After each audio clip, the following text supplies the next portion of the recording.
Welcome to the Living Artist Podcast. I'm your host, Preston M. Smith.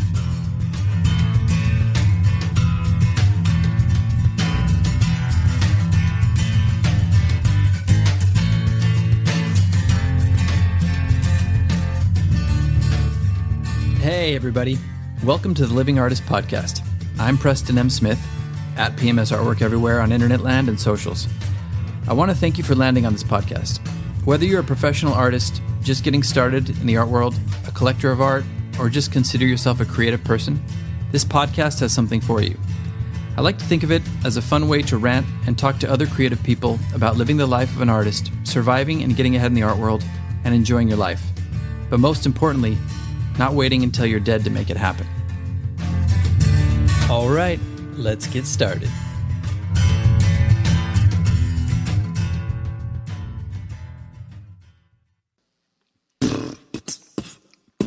Well, my name is Mufford, and I'm here to say I'd like to do a podcast in a major way. Well, my name is Mufford, I'd like to have covered. I'm chopped and tempered, and I can't have suffered. Oh boy. All right. Got it.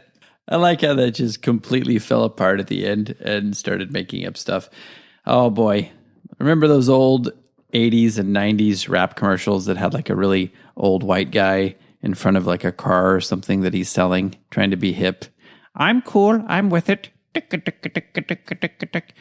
Yeah. So that was just completely an exercise in getting myself in a better mood for the show today. I hope that it made you laugh at least and not turn off the show. But welcome back to the Living Artist Podcast.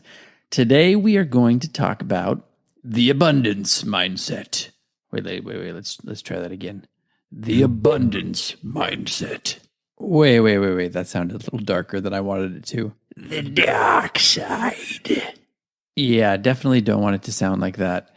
I have been in a little funk this week. I'm sure many people have been experiencing that recently. It's just been a weird time, as you know. I hate to keep harping on this, but yes, it's still a weird time. There's still a lot of shenanigans going on out there in the world and a lot of stuff that we're dealing with. And it's just really easy to get in a funk these days. So I'm in a funk. I've been in a funk. I'm going to funk you up right now. So I just thought I would switch my mindset because I know in the past, whenever I have either been in a funk or, been doing well, the thing that got me out of it or the thing that perpetuated that was having this abundant mindset the abundance mindset that I cultivated over the years. And that was a bit of a mindset shift and perspective shift in my life, realizing that there really is abundance out there. And it can go for a lot of things. It can go for your creativity. It can go for your mood. It can go for your sales. I mean, I've seen big spikes in sales when I've changed my mindset. I know it sounds woo-woo. I know a lot of people out there can be like, yeah, right, that has nothing to do with it. Having good energy has nothing to do with it. Well, try it in your own life and come back and talk to me afterwards, because I have recognized it over and over and over again in many different ways. So what is an abundance mindset? Well, the opposite is the lack mindset. This is the mindset that a lot of people have when they're just kind of not feeling it, not feeling good about themselves. Maybe they're not feeling very good about their career. Maybe they were just raised to believe that if they complained, they would get what they want. Maybe they were just raised in a family that was not very positive. A lot of us have that, or in a world that's not very positive. Maybe the things that you have experienced in your life have not really reflected in a way that makes you feel like there is abundance out there. But really, I'm just here to tell you, it is all about perspective, and it is all about choosing to have an abundance mindset. And once you shift to that, I swear only good things are going to happen, because first of all, you're going to be happier. You're going to be a happier person. That's really the most important thing out there, even more than your creativity and your output and being successful and all those things. Really just being happy. I mean, this is your one life. So why wouldn't you want to go through it and enjoy it? Enjoy your time, have the energy to go out there, do the things you want to do, be positive with your loved ones and your friends. That's the most important thing. But secondly, it reflects in your work. Now, I'm not saying you have to just be like, oh, yeah, I'm so excited. I'm going to go create. Like, you don't have to be like that all the time when you're creating. That's not what an abundance mindset is. I can go out and put on some really dark music or some Elliott Smith and get into that kind of really dark, moody atmosphere and access that and put that into my creativity and still have an abundance mindset that this is going to work out. It's going to be great. There's so many ideas out there for me to just pluck out of the ether and put into work or put into practice. And that, eventually it's going to get out there and sell and people are going to like it and somebody's going to have it in their home or it's going to be in a gallery and it's going to affect people. That's an abundance mindset. Now, a lot of people think that that everything is finite out there. Well, that's one way to look at it. But if you just drive around the city of Los Angeles, for example, it is huge. There are so many neighborhoods. And yes, there are really poor neighborhoods. There's really nice neighborhoods. And there's a lot of them. And there's a lot of houses. And there's a lot of really nice houses, like more than you could ever imagine. You could drive through Los Angeles for a week and just not leave the amount of nice neighborhoods that there are. So my point is there's a lot of people out there with a lot of money.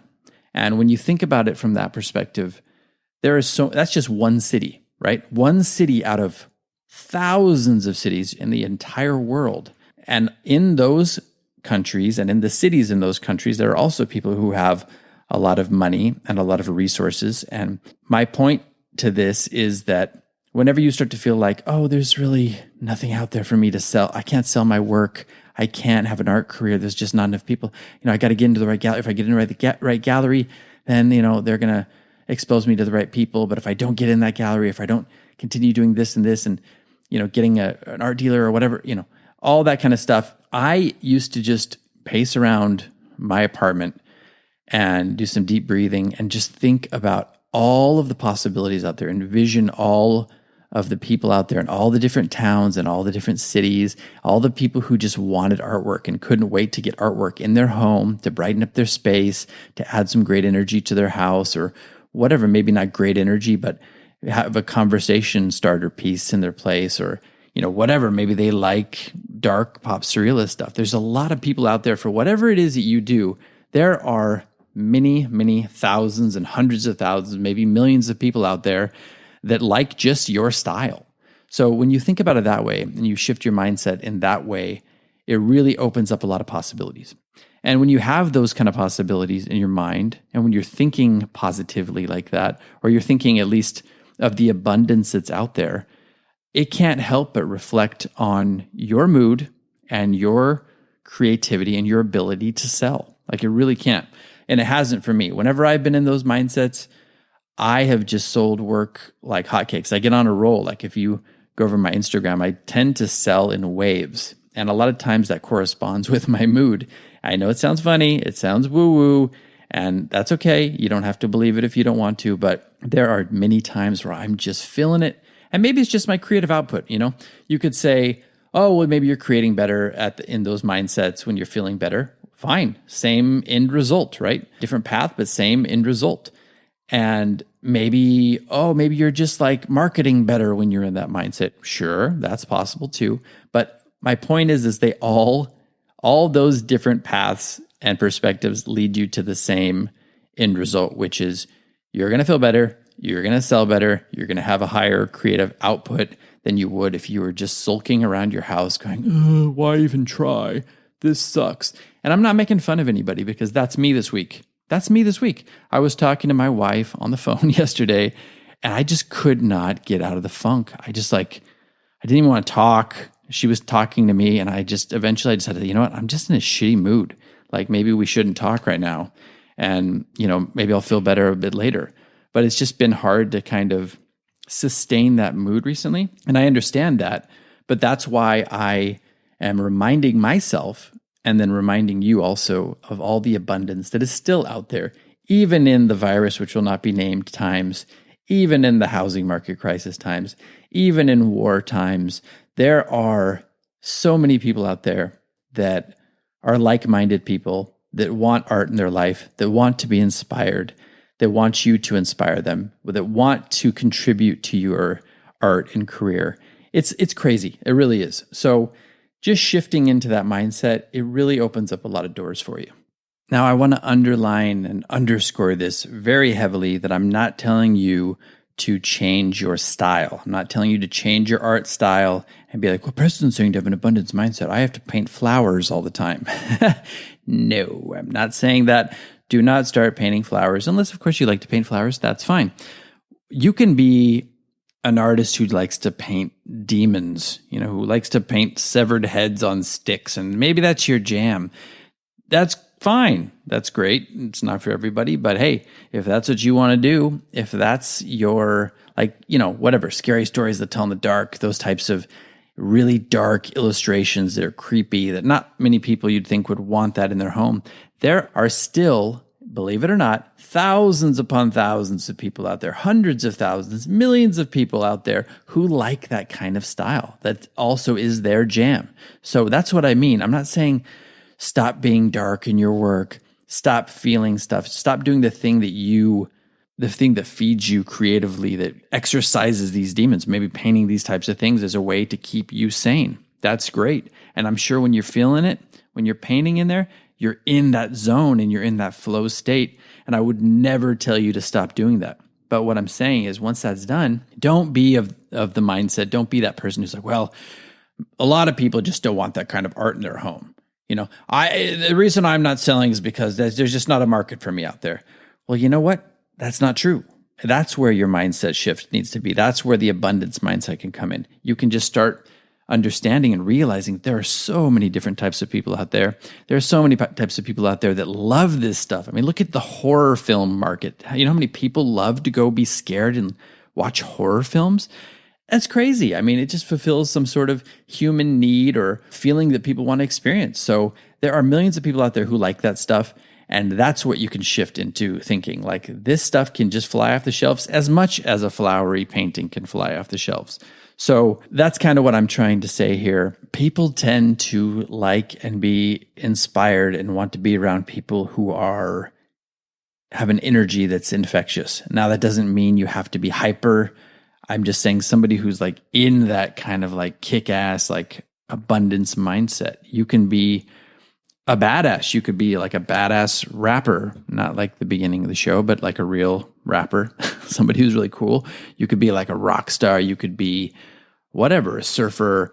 You don't have to be super high energy and like in your face, but people respond to people who are confident and who have that abundance mindset. So just focusing on that can help not only your career, but your relationships, your sales, the way you interact with your friends and loved ones.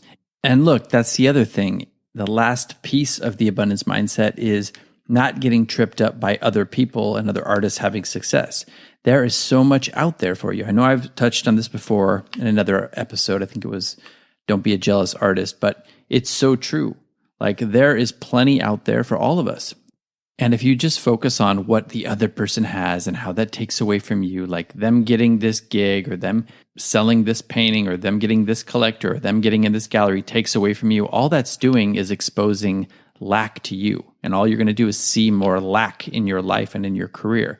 You don't want that. So just see that as an opportunity, see that as a positive thing that could happen to you down the road in the future. Apply that to your life, learn from those people, and you can also achieve that down the road, even if it means 5 years from now. Everybody has a different path, but having that abundance mindset will get you there. So choose to try to adopt this abundance mindset if you can. Try to get rid of the lack mindset. Try to apply this to your life and to your art career and to your creative output, and I think you'll be surprised.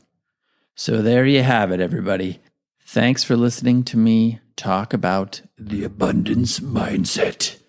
Now get out there and live with abundance. I know. That's not how it was supposed to be. Just trying to prove my point, babies, that you can be abundant and creepy at the same time. All right. See you next time.